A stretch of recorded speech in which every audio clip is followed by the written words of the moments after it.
Nine, eight, seven, six, five, four, three, two, one, zero.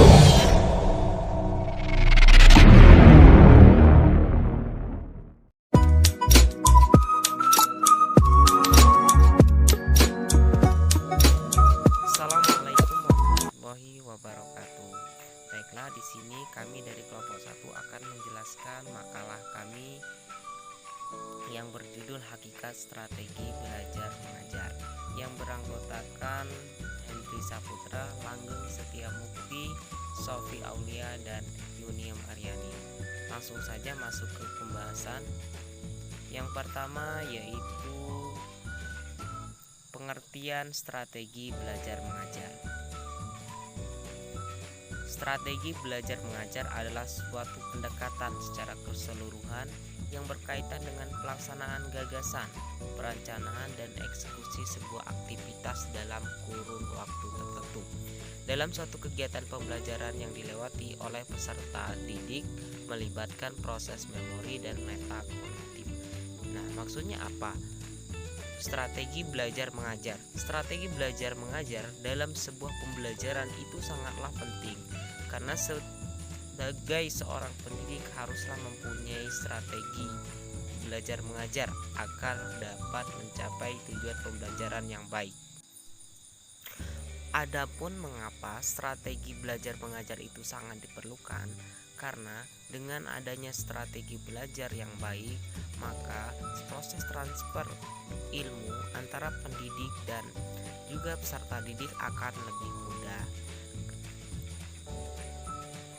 Dan tentunya strategi belajar dan mengajar ini disusun atau dibuat sebelum pelaksanaan belajar mengajar dilaksanakan, yaitu berupa dengan berisi ide ataupun gagasan ataupun rencana pembelajaran, bagaimana proses pembelajaran itu dilakukan, yang dimana proses pembelajaran itu akan dibuat secara sederhana namun tetap akan mudah dipahami oleh peserta didik. Karena dengan pembelajaran yang baik, dengan sistem pembelajaran yang baik, maka peserta didik akan lebih mudah menerima ilmu pengetahuan yang diberikan. Komponen belajar mengajar adalah unsur-unsur yang ada di dalam pembelajaran. Nah, di dalam komponen ini terdapat beberapa, yaitu pendidik. Pengertian pendidik menurut Undang-Undang Nomor 20 Tahun 2003 tentang Sistem Pendidikan Nasional disebutkan bahwa pendidik merupakan tenaga profesional yang bertugas merencanakan dan melaksanakan proses pembelajaran, memiliki hasil pembelajaran, melakukan bimbingan dan pelatihan, serta melakukan penelitian dan pengabdian kepada masyarakat, terutama pada pendidik di perguruan tinggi. Yang kedua ada peserta didik. Pengertian peserta didik menurut Undang-Undang Nomor 20 Tahun 2003 tentang Sistem Pendidikan Nasional, peserta didik adalah anggota masyarakat yang berusaha mengembangkan potensi diri melalui proses pembelajaran yang tersedia pada jalur, jenjang, dan jenis pendidikan tertentu. Yang selanjutnya ada kurikulum. Kurikulum merupakan seperangkat rencana dan pengaturan mengenai tujuan, isi, dan bahan pembelajaran, serta cara yang digunakan sebagai pedoman penyelenggaraan kegiatan pembelajaran untuk mencapai tujuan pendidikan tertentu.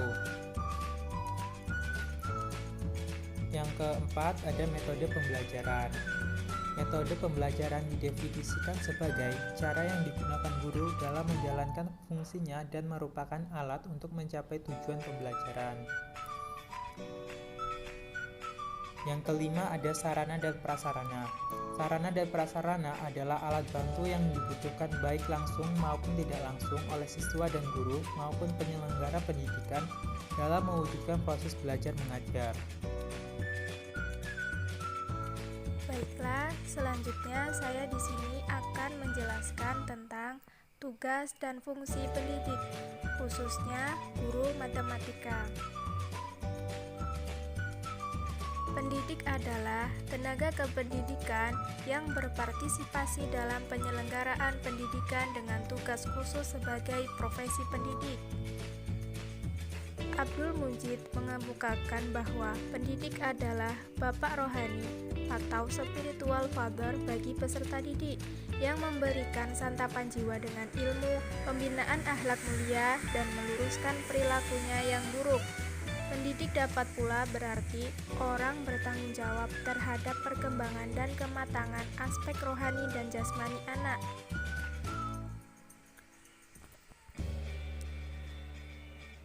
James dan James mengungkapkan bahwa matematika adalah ilmu tentang logika mengenai bentuk, susunan, besaran, dan konsep-konsep yang berhubungan satu dengan lainnya.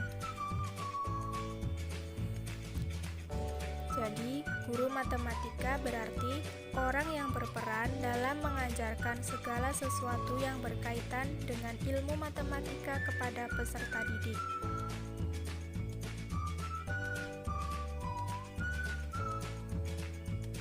Guru memiliki tugas baik yang terikat dengan dinas maupun di luar dinas dalam bentuk pengabdian. Apabila kita kelompokkan, ada 3 jenis tugas guru, yakni yang pertama, tugas dalam bidang profesi meliputi mendidik, mengajar, dan melatih. Mendidik berarti meneruskan dan mengembangkan nilai-nilai hidup. Mengajar berarti meneruskan dan mengembangkan ilmu pengetahuan dan teknologi. Sedangkan melatih berarti mengembangkan keterampilan-keterampilan pada siswa. Yang kedua, tugas guru dalam bidang kemanusiaan di sekolah harus menjadikan dirinya sebagai orang tua kedua. Guru harus mampu menarik simpati sehingga guru menjadi idola para siswanya. Yang ketiga, tugas guru dalam bidang kemasyarakatan. Masyarakat menempatkan guru pada tempat yang lebih terhormat di lingkungannya, karena dari seorang guru diharapkan dapat memperoleh ilmu pengetahuan. Ini berarti guru berkewajiban mencerdaskan bangsa menuju Indonesia seutuhnya yang berdasarkan Pancasila. Selanjutnya, menurut Hamdani Bakran Az-Zakri, ada beberapa hal mendasar dari tugas dan tanggung jawab seorang guru, khususnya dalam proses pendidikan dan pelatihan pengembangan kesehatan ruhani atau ketakwaan.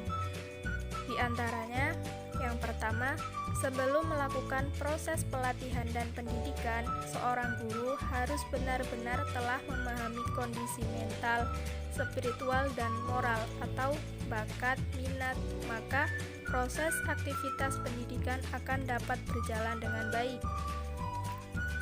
Yang kedua, memberikan pemahaman secara mendalam dan luas tentang materi pelajaran sebagai dasar pemahaman teoritis yang objektif, sistematis, metodologis, dan argumentatif. Yang ketiga, membangun dan mengembangkan motivasi anak didiknya secara terus-menerus tanpa ada rasa putus asa. Apabila motivasi ini selalu hidup, maka aktivitas pendidikan atau pelatihan dapat berjalan dengan baik dan lancar. Selanjutnya, membimbing dan mengarahkan anak didiknya agar dapat senantiasa berkeyakinan, berpikir, beremosi, bersikap, dan berperilaku positif yang berparadigma pada wahyu ketuhanan, sabda, dan keteladanan kenabian.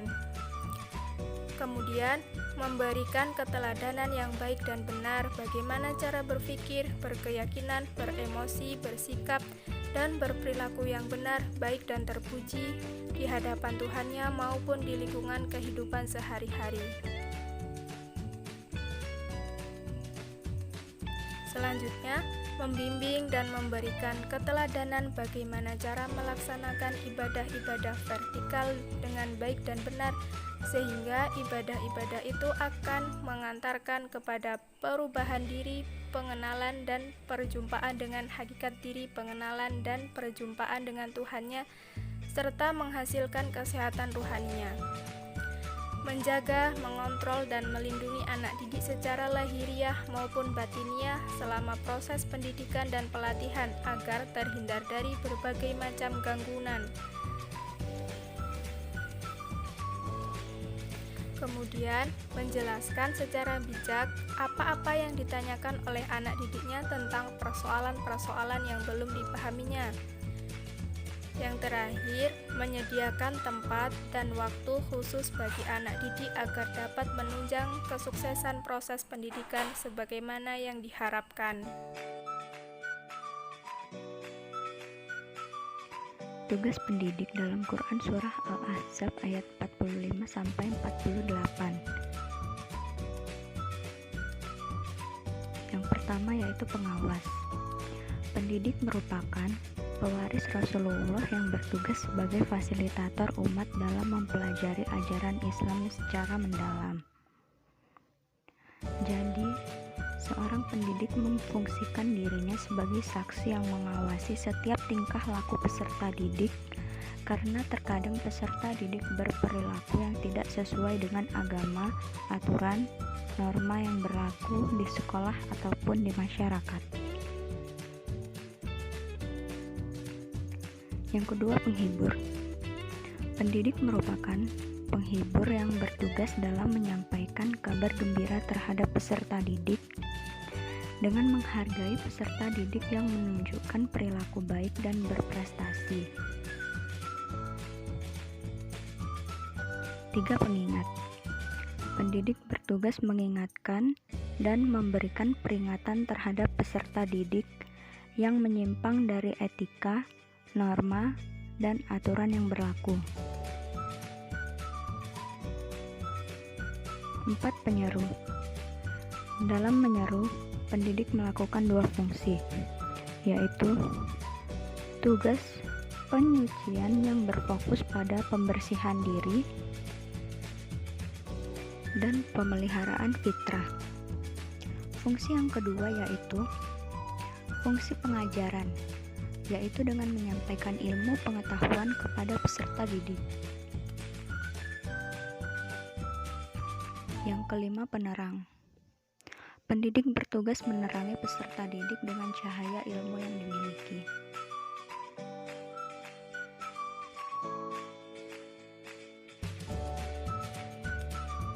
Selain tugas dan fungsi pendidik yang dijelaskan di atas, berikut tugas dan fungsi pendidik.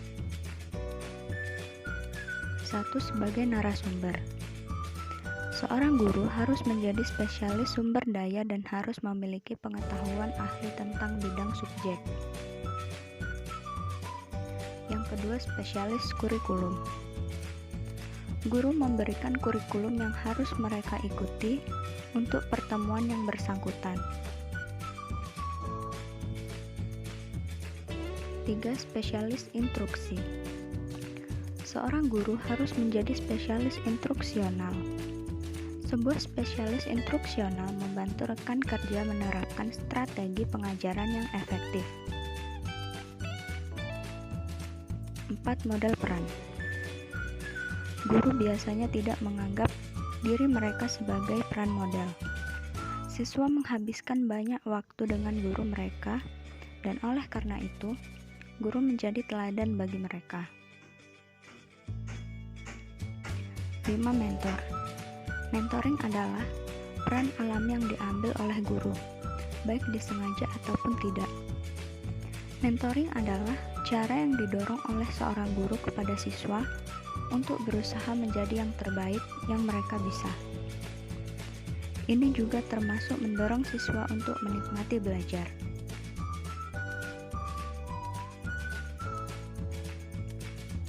6. Fasilitator belajar. Dan yang terakhir, komunikator. Komunikasi bukan hanya transfer informasi dari guru pada siswa, tetapi juga proses berbagi dua arah pikiran dan perasaan. Komunikasi bisa secara verbal maupun non-verbal, dan termasuk penggunaan alat bantu audiovisual yang sesuai untuk memfasilitasi proses.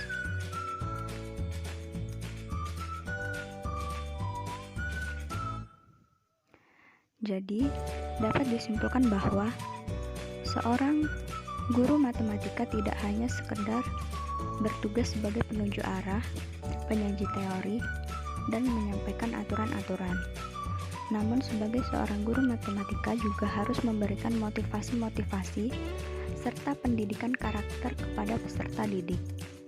Seorang guru dalam mengajarkan matematika sesungguhnya tidaklah sekedar menyampaikan teori atau teorema atau sekedar hafalan rumus, melainkan guru harus mengacu pelajarannya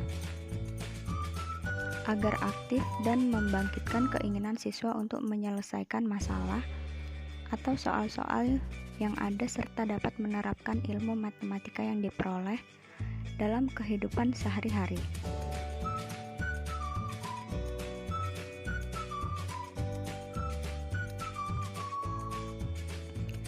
Baiklah, itulah materi dari kelompok kami. Jika ada kesalahan kami mohon maaf, kepada Allah kami mohon ampun. Kami akhiri, wassalamualaikum warahmatullahi wabarakatuh.